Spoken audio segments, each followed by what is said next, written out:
Chandpur laboratory স্কুলের বার্ষিক পরীক্ষার ফলাফল প্রকাশ এবং মহাসমাবেশ অনুষ্ঠিত হয়েছে ২৭ ডিসেম্বর শুক্রবার বিকেলে চাঁদপুর শহরের মুন্সেফপাড়ায় অবস্থিত বিদ্যালয়ের হলরুমে উৎসবমুখর পরিবেশে এই আয়োজন অনুষ্ঠিত হয়। চাঁদপুর ল্যাবরেটরি স্কুলের প্রতিষ্ঠাতা ও অধ্যক্ষ মৃণাল কান্তি দাসের সভাপতিত্বে এবং অভিভাবক, কবি ও লেখক আশিক বিন রহিমের সঞ্চালনায় আমন্ত্রিত অতিথি হিসেবে বক্তব্য রাখেন চাঁদপুর হাসান আলী উচ্চ বিদ্যালয়ের সহকারী শিক্ষক ইস্কান্দার মির্জা, চাঁদপুর সাহিত্য মঞ্চের সভাপতি, কবি ও অনুবাদক মাইনুল ইসলাম মানিক, বিদ্যালয়ের উপদেষ্টা দুলাল গোস্বামী, সহকারী অধ্যক্ষ মৃদুল কান্তি দাস, সহকারী শিক্ষক নাজনীন আক্তার সহ অন্যান্য অতিথিবৃন্দ।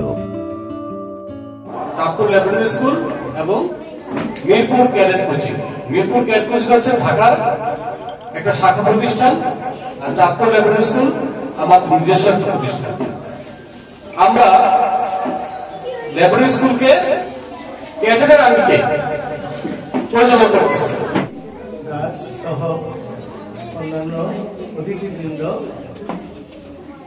আমি এখানে এসে যেটুকু শুনলাম স্কুলের কাঠামো, চিন্তা ভাবনা শিক্ষকদের আমার কাছে বেশ পরিচ্ছন্ন মনে হয়েছে।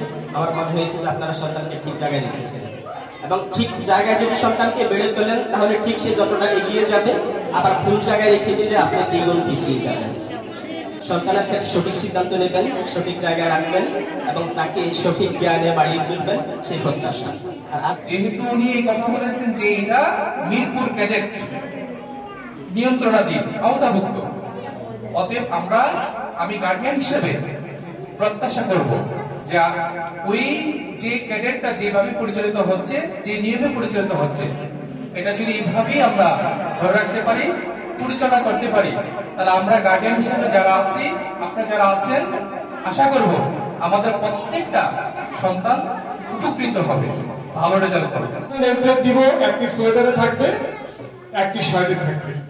নেমপ্লেট থাকবে, আইডি কার্ড থাকবে এবং ক্যাডেট ক্যাপ থাকবে, ফুল ইউনিফর্ম আমাদের যেটা দেওয়া থাকবে, ইউনিফর্ম পরে স্কুলে ঢুকতে হবে। অনেক ইম্পর্টেন্ট পয়েন্ট লেসন প্ল্যান, কারণ প্রত্যেকটা কাজের একটা প্ল্যান থাকতে হবে, আর প্ল্যান না থাকলে আমি সাকসেস হবো কিভাবে? সাকসেসের প্রথম বিষয়টি হচ্ছে প্ল্যানিং। তো আমাদের যে সাবজেক্ট লেসন প্ল্যানিংটা বললো, আমরা সেই দিকে আগাচ্ছি।